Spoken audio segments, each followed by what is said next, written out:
saya Rozali. Nama saya Ibrahim. Saya dah usahakan tanah ni lebih kurang 20 tahun.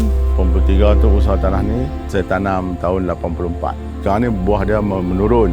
Punca-punca rasa turun, makhluk perosak lah. Tikus ke.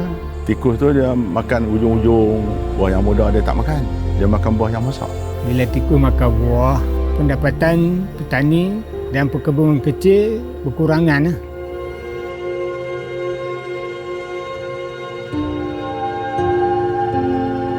Rats is one of the big problem in our plantations, in all stages of the oil palm, from the seed up to harvesting stage. Of course, when they consume, it will damage the mesocarp, so it will reduce the amount of oil that we can extract from the fruit. It can be up to 60 to 70% of the losses. So it's a big problem. That's why in our group, Barn Owl and Rodent Research Group, we promote Barn Owl as a biological control, because chemical control is something that we put a very toxic chemical to kill our enemy, which is rats. But at the same time, this poison is not just toxic to our enemy, it's also toxic to other living things in the environment. Alhamdulillah, cara hijau atau green method Barn Owl ni boleh mengawal, dan ini ialah untuk generasi-generasi yang akan datang. Akhirnya projek ini dapat memberi manfaat kepada semua peserta. InsyaAllah kalau result ni positif, kita boleh kembangkan lagi ke tempat lain. Based on our event this morning, the response is very positive.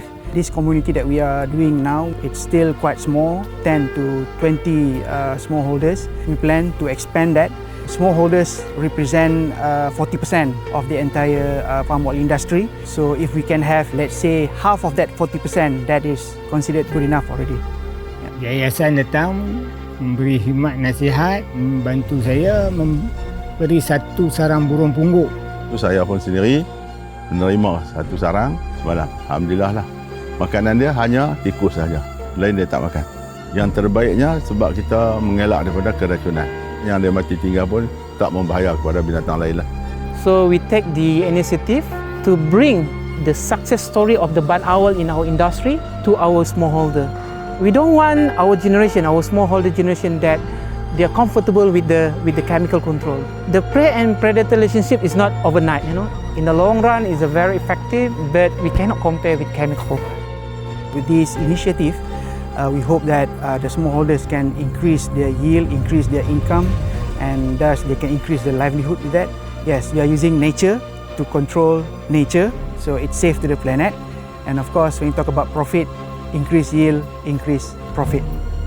Harapan saya dapatlah mengawal sedikit sebanyak tikus-tikus yang telah memakan buah-buah sawit saya.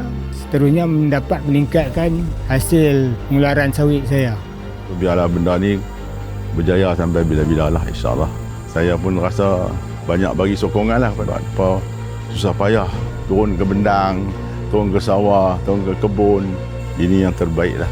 Yang kata anak Malaysia tu semua boleh. Green conservation for a sustainable future.